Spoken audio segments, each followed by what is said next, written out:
teman-teman semua, kembali lagi dengan saya channel Bon Weekend. Sekarang kita masuk dalam sesi sharing dengan Neng Sinta. Oke teman-teman, di dalam video kali ini saya ingin membahas tentang tips belajar SKB agar nilai SKB kalian mendapatkan skor paling tinggi di formasi kalian, teman-teman, gitu. Oke, jadi semoga kalian yang klik video ini dan tonton video ini, semoga kalian lulus SKD dan masuk rankingan ke SKB, dan semoga nantinya kalian bisa mendapatkan skor SKB yang paling baik dan besar, teman-teman, supaya kalian bisa lolos sampai ke pemberkasan. Oke, sebelum kita bahas lebih lanjut lagi, jangan lupa buat support selalu Bon Weekend. Caranya klik like, tinggalkan komentar, serta subscribe. Jadi yang pertama itu pahami jenis tes SKB yang diujikan di instansi kamu, teman-teman. Jadi kalian nggak bisa menyamaratakan tes SKB di seluruh instansi itu sama. Itu nggak bisa, teman-teman, karena di masing-masing instansi terkadang SKB-nya tuh bisa berbeda-beda. Jadi kamu nggak bisa menyamaratakan semua instansi itu harus sama. Jadi gimana sih Kak bisa kita tahu jenis SKB instansi kita itu apa aja tesnya? Itu kalian bisa lihat yang pertama pada pengumuman peluncuran formasi dan persyaratan pembukaan CPNS instansi kamu. Ini biasanya pengumuman yang awal banget, kalian tahu tuh di instansimu tuh ada CPNS. Di situ tuh ada persyaratan pesertanya. Di situ juga ada tahapan tesnya. Nah, tahapan tesnya ini biasanya disebutkan jenis tes SKB itu apa aja, teman-teman. Jadi, pengalaman banget pada tahun 2018 saat saya mendaftar CPNS. Salah satu pertimbangan yang sangat berat dalam saya memilih sebuah formasi atau jabatan itu dengan melihat tes SKB-nya. Jadi, saya tuh waktu mendaftar periode CPNS tahun sebelumnya. Nah, jenis tes SKB ini yang membuat saya mempertimbangkan memilih sebuah formasi pada CPNS periode sebelumnya, teman-teman. Setelah kalian udah paham jenis tes apa aja yang diujikan, kalian bisa cari tahu lebih dalam lagi tentang tes-tes tersebut. Misalnya ada tes SKB CAT, ada wawancara, ada psikotes, dan banyak sebagainya. Kalian bisa catat dan cari tahu lebih lanjut dan lebih dalam lagi mengenai tes SKB yang akan kalian lalui, teman-teman, gitu. Dan jangan iri kalau misalnya instansi lain tesnya tuh lebih sedikit daripada instansi kalian yang punya jenis tes lebih banyak. Kalian gak usah mikirin itu sekarang, yang penting kalian fokus aja tes SKB yang akan kalian hadapi. Terus perlu kalian ketahui, kalian bisa baca di bagian tahapan tes SKB tersebut, adakah passing grade yang diterapkan oleh instansi kalian untuk tes SKB ini. Jadi teman-teman, ada seperti tahun lalu itu ada instansi yang menerapkan passing grade pada SKB-nya. Jadi hati-hati banget, biar kalian tuh harus udah paham sebelum menjalankan SKB, kira-kira di instansi saya itu ada passing grade-nya atau enggak. Itu poin penting banget. Yang kedua, pahami jenis formasimu atau jabatanmu, teman-teman, gitu. Jadi kalian harus paham banget formasi atau jabatan yang kalian lamar. Apakah jabatan tersebut masuk ke jabatan pelaksana atau jabatan fungsional? Kalian bisa cari banget, dan udah pernah saya bahas gimana cara mengetahui jabatan kita masuk ke jabatan pelaksana atau jabatan fungsional. Kalian bisa cek video kita yang ini. Oke, setelah kalian tahu kalian jabatannya masuk ke jabatan pelaksana atau jabatan fungsional, kalian harus tahu kalau misalnya jabatan pelaksana teknis itu menurut Permenpan nomor 23 tahun 2019 itu soal SKB CAT-nya disamakan dengan jabatan fungsional yang masih satu bidang atau satu rumpun. Ini sering banget saya ngomong kayak gini agar kalian punya gambaran, teman-teman, gitu. Dan supaya kalian nantinya tidak kaget kenapa soal yang saya terima itu berbeda atau sangat jauh, gitu.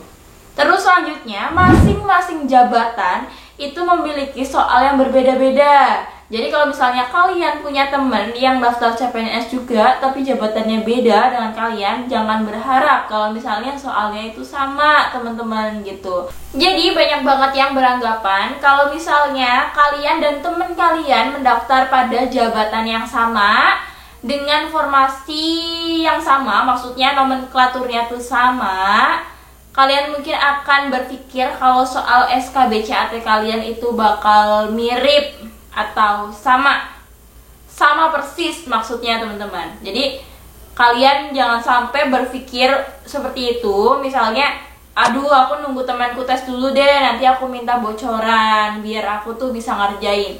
Kalian jangan berpikir seperti itu, karena seperti SKD aja teman-teman, kita tuh nggak tahu soal apa yang bakal kita dapet, dan kita nggak tahu ada berapa banyak bank soal untuk SKB formasi tersebut, ada berapa paket soal, kita kan nggak akan pernah tahu. Jadi mendingan kalian jangan mengharapkan bocoran dulu, yang penting kalian belajar dulu teman-teman gitu. Terus soal dari SKBCAT ini dibuat oleh instansi pembina jabatan fungsional, teman-teman. Teman-teman, yang ketiga itu buatlah kerangka belajar dan kumpulkan materi SKB, teman-teman. Gimana sih cara membuat kerangka belajar? Jadi teman-teman, kalian bisa lihat dari formasi atau jabatan kalian. Misalnya saya contohkan di sini ada jabatan fungsional arsiparis. Saya contohkan di sini ada jabatan fungsional arsiparis. Kalian bisa membuat kerangka belajarnya itu ada dua. Yang pertama dari jabatan fungsional arsiparisnya, yang kedua dari bidang kearsipannya. Kalau misalnya dari jabatan fungsional arsiparisnya itu bisa dipecah. Yang pertama itu bagaimana cara pengangkatan arsiparis, apakah boleh dari in-passing atau enggak, terus sanksi hukum sebagai arsiparis, terus dasar hukum sebagai arsiparis, terus ada juga misalnya kode etik sebagai arsiparis, dan masih banyak lagi. Kalian bisa pecah lebih terperinci lagi apa yang harus kalian pelajari dari JF arsiparis. Terus kalau misalnya dari bidang kearsipannya, kalian bisa pecah. Yang pertama kalian bisa lihat dari daur hidup arsip atau life cycle of records. Kalian bisa lihat yang pertama itu ada penciptaan, terus habis itu ada penggunaan dan pemeliharaan, dan lain sebagainya sampai dia tuh jadi statis atau disusutkan. Kita bisa lihat dari tahapan yang pertama, yaitu penciptaan atau creation. Itu bisa dipecah lagi di dalamnya. Jadi yang pertama itu dari penciptaan itu bisa aja ada tata naskah dinas. Terus yang kedua mungkin ada pemberian nomor klasifikasi, terus tata bahasa dan lain sebagainya. Itu mungkin kalian bisa pecah-pecah lagi subnya biar kalian lebih komplit. Terus kayak misalnya di penggunaan dan pemeliharaan, misalnya seperti pemberkasan, terus habis itu cara-cara pemberkasan, sistem pemberkasan atau value system itu ada apa aja gitu. Kalian bisa pecah lagi, misalnya ada sistem abjad, ada sistem nomor dan lain sebagainya. Kalian bisa lebih terperinci lagi. Itu hanya sebagai contoh aja teman-teman. Kalian bisa terapkan di bidang formasi atau jabatan kalian. Itu hanya sebagai contoh aja. Oke?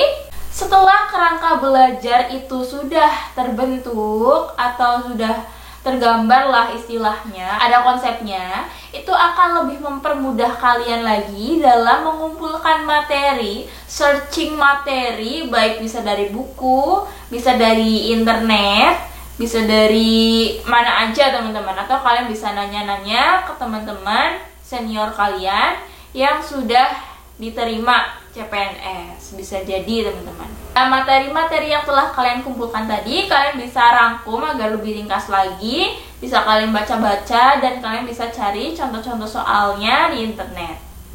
Nomor 4 itu lihat deadline dan buatlah schedule belajar. Kak, gimana sih Kak kita bisa lihat deadline kita padahal pengumuman SKB dari instansi kan belum keluar, jadwalnya kapan juga belum keluar. Nah teman-teman, saya kasih tahu, kalian bisa lihat pengumuman awal peluncuran formasi dan persyaratan pendaftaran CPNS.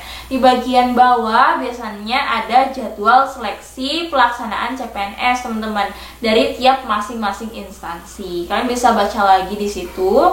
Dia punya, jadi tiap instansi itu pasti akan menuliskan jadwal SKB-nya itu dari bulan apa sampai bulan apa. Maksudnya dia tuh kira-kira akan dilaksanakan atau diselenggarakan pada rentan waktu kapan teman-teman gitu. Jadi tiap instansi itu punya target loh, kapan sih bakal diselenggarakan SKD.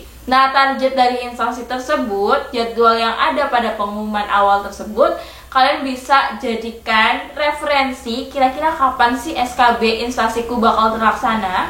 Oh, misalnya SKB instansiku itu sekitar April. Nah, sekarang udah Maret nih, berarti tinggal beberapa minggu aja untuk menuju April gitu. Jadi deadline-nya itu sekitar beberapa minggu. Nah, dari beberapa minggu tersebut kalian bisa susun materi-materi belajar dan dibuatlah schedule kapan kalian waktunya senggang untuk belajar. Jadi setelah adanya schedule yang telah kalian buat, semoga kalian bisa mentaati schedule tersebut dan belajar secara rutin teman-teman. Nomor 5, trik mengerjakan soal SKB. Ini trik dari Neng Sinta banget. Jadi biar kalian mendapatkan skor SKD yang tinggi, tentunya untuk mendapatkan skor SKB yang tinggi, kalian tuh harus dapat memanajemen waktu kalian dengan baik.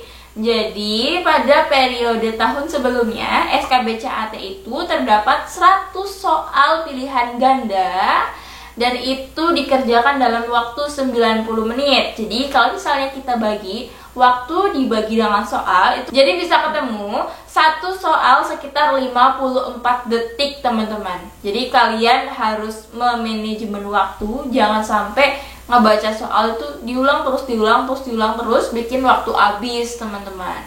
Terus habis itu pada SKB CAT periode sebelumnya tidak ada nilai minus teman-teman. Jadi usahakan diisi semua walaupun kalian gak yakin jawabannya benar apa enggak.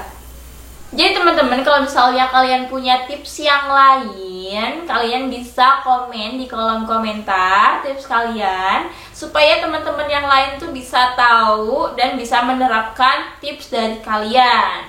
Dan semoga dengan adanya tips kalian bisa membantu teman-teman yang lain sehingga semuanya bisa lolos semua SKB-nya dan bisa masuk ke pemberkasan. Oke, sekian dulu kita bahas-bahas soal SKB CAT-nya. Semoga bisa bermanfaat untuk kalian yang sedang mempersiapkan SKB CAT. Semoga kalian bisa sukses semua, bisa lolos sampai ke pemberkasan dan bisa dapat skor SKB yang tinggi banget. Amin. Oke teman-teman, sekian dulu. Saya closing dulu. Jangan lupa buat support Selalu Berweekend. Caranya klik like, tinggalkan komentar, serta subscribe.